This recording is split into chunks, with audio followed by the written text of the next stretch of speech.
Good morning children. आज हम लोग हिंदी व्याकरण में पाठ 19 उपसर्ग पढ़ेंगे। उपसर्ग उसे कहते हैं जो किसी भी मूल शब्द के पहले लग करके उसके अर्थ में परिवर्तन कर देता है, उसे हम उपसर्ग कहते हैं। तो अब हम परिभाषा देखते हैं। परिभाषा है जो शब्दांश शब्दों से पूर्व का अर्थ होता है पहले जुड़कर उनके अर्थ में परिवर्तन या विशेषता ला देते हैं, उन्हें उपसर्ग कहते हैं। परिवर्तन या विशेषता ला देते उसे उपसर्ग कहते हैं। जैसे अधखिला। अधखिला में अध उपसर्ग है और खिला ये मूल शब्द है। तो खिले का अर्थ होता है कोई चीज पूरा खिला हुआ, फूल खिला हुआ। और अधखिला, जब अध उपसर्ग लग गया तो इसका अर्थ बदल गया, आधा खिला हुआ, तो इसे अधखिला कहते हैं। फिर अधपका। पका अर्थात पूरा पका हुआ और अधपका आधा पका हुआ। तो ये मूल जो उपसर्ग होते हैं इनका अलग से कोई अर्थ नहीं होता। उपसर्ग की कुछ विशेषताएं होती हैं। पहली विशेषता तो ये होती है कि ये शब्दांश होते हैं। शब्दांश का अर्थ होता है कि शब्द का एक अंश होते हैं, इनका अलग से कोई अर्थ नहीं होता। लेकिन जब ये किसी शब्द के साथ जुड़ जाते हैं तो उस शब्द के अर्थ में परिवर्तन या कुछ विशेषता आ जाती है। तो ऐसे शब्दांशों को हम उपसर्ग कहते हैं। अब हम उपसर्ग के भेदों को जानते हैं। उपसर्ग के 4 भेद हैं।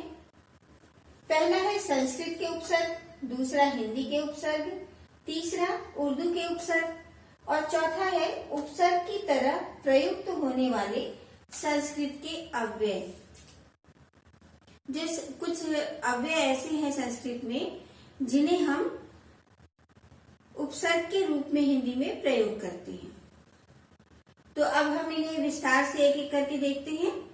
तो उपसर्ग का पहला भेद है संस्कृत के उपसर्ग। यहाँ पे कुछ उपसर्ग दिए गए हैं, उनके अर्थ हैं और शब्दों की रचना, उनसे बने हुए शब्दों की रचना। तो बच्चों वैसे तो उपसर्ग बहुत सारे दिए गए हैं पुस्तक में, लेकिन बोर्ड पे पढ़ाना है तो आपको कुछ ही उपसर्गों के बारे में बताया जाएगा। बाकी आप अपनी पुस्तक में से उसे अच्छी तरह से देखेंगे और याद करेंगे। तो शुरू करते हैं। पहला है अ उपसर्ग। इसे हम अक्सर नहीं के अर्थ में लेते हैं। तो इससे जो शब्द रचना होती है वो है अधर्म, अभाव, अज्ञेय। अधर्म यानी जहां धर्म नहीं हो, जहां अभाव, जहां कमी हो, और अज्ञेय, ज्ञेय मतलब ज्ञान और जानना, और अज्ञेय यानी कि जो अनभिज्ञ हो, जिसे ज्ञान न हो।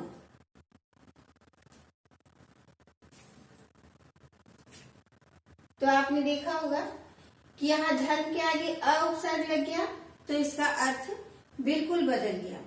धर्म के साथ अ उपसर्ग लगा तो अधर्म हो गया, फिर अभाव हो गया। अब आते हैं अन उपसर्ग पे।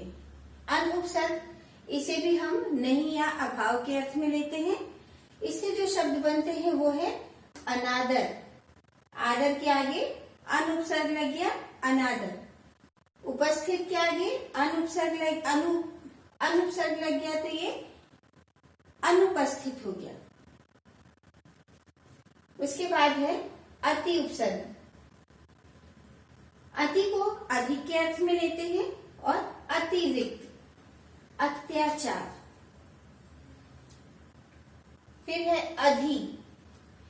इसे ऊपर या श्रेष्ठ के रूप अर्थ में लेते हैं। अधिकार, अधिपति। अब उपसर्ग इसे हीन या बुरा के अर्थ में अपमान, अपयश, अपकीर्ति। अनुपसर्ग पीछे या समान के अर्थ में अनुशासन, अनुराग।